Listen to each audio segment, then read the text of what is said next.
اعوذ باللہ من الشیطان الرجیم بسم اللہ الرحمن الرحیم۔ سب ویڈیو دیکھنے اور سننے والوں کو السلام علیکم۔ ہمارے چینل کے پیارے ویورز، آج ہم تلاوت کریں گے سورہ توبہ کی آیت نمبر 28 اور 29، یعنی کہ آیت نمبر 28 اینڈ 29 انشاءاللہ تلاوت کریں گے ترجمہ کے ساتھ اور تفسیر کے ساتھ۔ تو چلیں شروع کرتے ہیں آج کا سبق، لیکن شروع کرنے سے پہلے چینل کو سبسکرائب کریں، بیل نوٹیفیکیشن کو آن کریں تاکہ اگلی ویڈیو آپ کو آسانی سے ملتی رہیں، اور ہو سکے تو شیئر بھی کریں تاکہ زیادہ سے زیادہ لوگ دیکھیں، آپ کو بھی ثواب ملے اور مجھے بھی۔ تو چلیں اب شروع کرتے ہیں آج کا سبق۔ اعوذ باللہ من الشیطان الرجیم بسم اللہ الرحمن الرحیم۔ یا ایہا الذین آمنوا، اے ایمان والو، انما المشرکون، بے شک جو مشرکین ہیں، نجسن، ناپاک ہے، پلید ہے یا ناپاک ہے، فلا، پس نہیں، یقرب المسجد الحرام، پس نہیں وہ قریب جائے، یقرب وہ قریب جائے، المسجد مسجد، الحرام حرم، یعنی بیت اللہ شریف کعبہ کے نزدیک نہ جائے، مسجد حرام میں نہ جائے، بعد عامہم ہاذا، اس سال کے بعد، عامہم سال، وَإِنْ خِفْتُمْ، اور اگر تم کو ڈر ہو، وَإِنْ اور اگر، خف ڈر ہو، تم کے میننگ تم، عیلتاً فقر کا، غریبی کا، فسوفا پس ان قریب، یغنیکم اللہ، امیر کر دے گا تم کو اللہ، غنی کر دے گا تم کو اللہ، من فضلہ، اپنے فضل سے، من کے میننگ سے فضل ہی، فضل ہی کے میننگ اس کے، من فضل ہی انشاء، اپنے فضل سے اگر چاہے، ان اللہ، بے شک اللہ، علیم، علم والا ہے، حکیم اور حکمت والا ہے، کامل علم والا ہے اور حکمت والا ہے۔ اب اس آیت میں اللہ تعالیٰ کہتا ہے کہ اے ایمان والو، جب مکہ فتح ہوا تو اس کے بعد پھر اللہ تعالیٰ کا حکم آیا یہ کہ اب مشرکین جو ہے وہ ناپاک ہے، ان کو مسجد حرام کے پاس نہ آنے دے۔ اب ناپاک سے مطلب یہ نہیں کہ وہ میل کچیل گندے ہیں، صاف نہیں ہے، اس کا مطلب ہے کہ ان کے دل کفر اور شرک سے گندے ہیں، اور ان کے اعمال اور طرز زندگی جو ہے وہ جاہلانہ طرز زندگی جو ہے وہ ناپاک ہے۔ ان کے ان ناپاک اعمال سے کہیں کوئی فتنہ اور فساد نہ برپا ہو جائے مسجد حرام کے نزدیک، اس لیے اللہ تعالیٰ نے ان کا کے لیے پابندی لگا دی کہ اس سال کے بعد مسجد حرام میں کوئی بھی مشرکین میں سے نہ آئے۔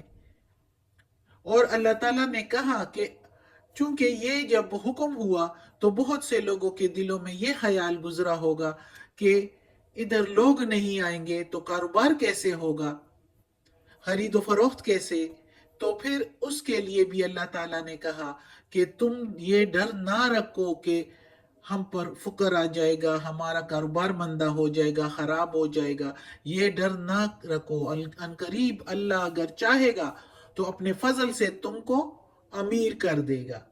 اور وہی ہوا کہ عرب والوں کو اللہ تعالیٰ نے مکہ والوں کو کتنا امیر کر دیا، اور ہر قسم کے پھل اور فروٹ اور ہر چیز ادھر مختلف جگہوں سے آ کے تو ادھر موجود ہوتی ہے، ہر قسم کی چیز، اور مختلف ملکوں سے، مختلف جو ممالک ان کے مسلمانوں کے ہاتھ میں آ گئے تو مختلف جگہوں سے جزیہ اور غنیمت کا مال مل کے، اور اور جو زمینیں ملی اس سے فصلیں مل کے اس کی وجہ سے کافی امیر ہو گئے مسلمان.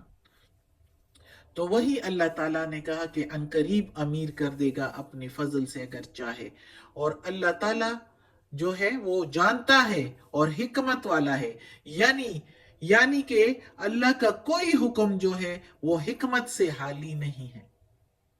اللہ تعالیٰ کے ہر حکم میں کوئی نہ کوئی راز ہے، کوئی نہ کوئی حکمت ہے. اس لیے اللہ تعالیٰ نے کہا کہ مسجد حرام میں کوئی بھی مشرک نہیں جائے گا. اس کے بارے میں مزید اور بھی معلومات ہے، لیکن وہ اگر ادھر اب ہم بیان کریں گے تو بہت ٹائم لگے گا. اگلی آیت ہے قاتل الذین، لڑو ان سے جو لا یؤمنون، نہیں ایمان لاتے باللہ، اللہ کی وحدانیت پر. یعنی ادھر تو ہے صرف ساتھ اللہ کے، لیکن اللہ پر تو بہت سے لوگ، سارے لوگ ایمان تقریباً لاتے ہیں لیکن ساتھ شرک کرتے ہیں. تو اس لیے ہم کہیں گے کہ اللہ باللہ کے میننگ اللہ کی وحدانیت. تو وہ لوگ جو ایمان نہیں لاتے اللہ کی وحدانیت پر، ان سے لڑو. ولا بالیوم الآخر، اور جو آخرت پر ایمان نہیں لاتے ان سے. ولا یحرمون، اور نہ وہ حرام ٹھہراتے ہیں ما حرم اللہ، جو حرام ٹھہرایا اللہ نے. ورسولہ، اور اس کے رسول نے. ورسول، اور رسول ہو کے میننگ اس کے یعنی اللہ کے. ولا یدینون، اور نہ دینوں میں دین الحق کی، دین حق پر ہے یعنی سچے دین کو قبول بھی نہیں کرتے. من الذین، ان لوگوں میں سے جو یا جن کو اوت الکتاب، کتاب دی گئی. اب کتاب کن لوگوں کو دی گئی؟ یہود اور عیسائی. حتی، یہاں تک کہ یعط الجزیۃ، دے وہ جزیہ. ان سے، ان یدن وہم صاغرون، ان کے میننگ سے یدن ہاتھوں سے، ہم ان کے صاغرون ذلیل ہو کر، یعنی یہاں تک کہ وہ جزیہ دے اپنے ہاتھوں سے ذلیل ہو کر. اب مسجد حرام میں تو جانا اللہ تعالیٰ نے بند کرا دیا سارے مشرکین کا، چاہے وہ یہودی اور نصارہ کے بارے میں بھی. نصارہ یعنی عیسائی، وہ بھی تو ایمان اس طرح نہیں لاتے اللہ پر جس طرح کے لانا چاہیے.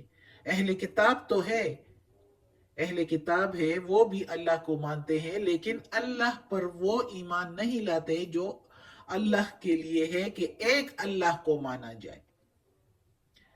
اور آخرت کے دن پر بھی وہ اسی طرح ایمان نہیں لاتے جیسے کہ اللہ تعالیٰ نے کہا ہوا ہے. یعنی وہ اللہ کو مانتے ہیں لیکن اللہ کے ساتھ شرک کرتے ہیں. بہت سے اپنے علماؤں کو اور درویشوں کو اور پیغمبروں کو ساتھ شریک ٹھہراتے ہیں، عیسائی بھی اور یہودی بھی.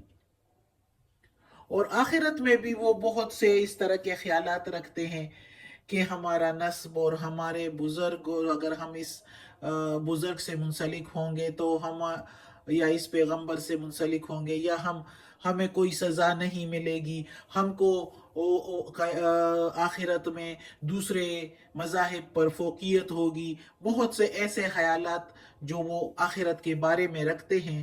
تو وہ یہ نہیں ہوا کہ وہ آخرت پر بھی ایمان لاتے ہیں. یہ نہیں ہے کہ صرف یہ کہو کہ ہاں آخرت میں دوبارہ اٹھنا ہے تو یہ آخرت پر ایمان ہوا، بلکہ آخرت میں اللہ تعالیٰ صرف ایمان اور اعمال کو دیکھ کر فیصلہ کرے گا، انصاف کرے گا. یہ نہیں کہ حسب و نسب پر ہوگا جس طرح کے یہودی کہتے ہیں ہمارے نسب ہم کو نہیں ملے گی سزا. اگر اس بزرگ یا اس پیغمبر سے منسلک ہوں گے تو ہم کو اس سزا نہیں ملے گی. ہمیں دوسرے مذاہب والوں پر فوقیت ہے، ہم اگر ان سے کچھ لے لے تو ان کو واپس نہ بھی دیں تو آخرت میں ہم سے اس کا حساب نہیں ہوگا. یہ یہودیوں کی باتیں تھی. تو اس طرح کے خیالات رکھنے والے آخرت پر یعنی جو ایمان ہے وہ پوری طرح نہیں ہے. اور دینوں میں بھی وہ دین جو اللہ نے حرام، جو چیزیں اللہ نے حرام ٹھہرائی ہے اس کو بھی انہوں نے وہ حرام نہیں ٹھہراتے. کافی چیزیں ہیں جو حرام ہے اور وہ لوگ کھاتے ہیں. اب پگ کو اللہ تعالیٰ نے حرام ٹھہرایا ہے. دونوں فرقے کھاتے ہیں، دونوں مذاہب والے.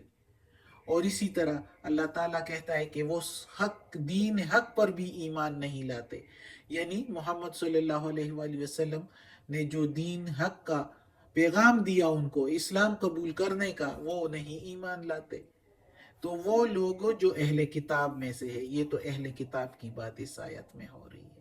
تو اس لیے نہ وہ اللہ پر صحیح ایمان لاتے ہیں، ساتھ شرک کرتے ہیں، نہ آخرت پر صحیح ایمان لاتے ہیں، نہ وہ ان چیزوں کو حرام ٹھہراتے ہیں جن کو اللہ نے اور اس کے رسول نے حرام ٹھہرایا، نہ وہ دین حق پر ایمان لاتے ہیں. جب محمد صلی اللہ علیہ وآلہ وسلم نے ان کو اسلام کا پیغام دیا تو اسلام بھی قبول نہیں کیا، اور اپنے ہی دین یعنی جو یہودیت ہے، جو صرف نام ہی نام رہ گیا ہے اور کچھ بھی نہیں، کافی سارے تبدیلیاں کر لی، انحراف کر لیا، اپنے ہاتھوں سے کتاب لکھ لیے. اللہ تعالیٰ خود کہتا ہے سورہ بقرہ میں. تو اللہ تعالیٰ کہتا ہے اس آیت میں کہ ان لوگوں سے جزیہ لو، جزیہ لے کر ان کو پھر رہنے دو، لیکن مسجد حرام میں ان کا جانا بھی حرام ہے. لیکن جن جگہوں پر یعنی جہاں جو فتوحات ملی مسلمانوں کو، تو اس جگہوں پر بھی اہل کتاب والوں سے جزیہ لے کر ان کو رہنے دو، تاکہ وہ ذلیل و رسوا ہوئے اور فتنہ فساد برپا کرنے کی وہ فتنہ فساد برپا نہ کر دیں.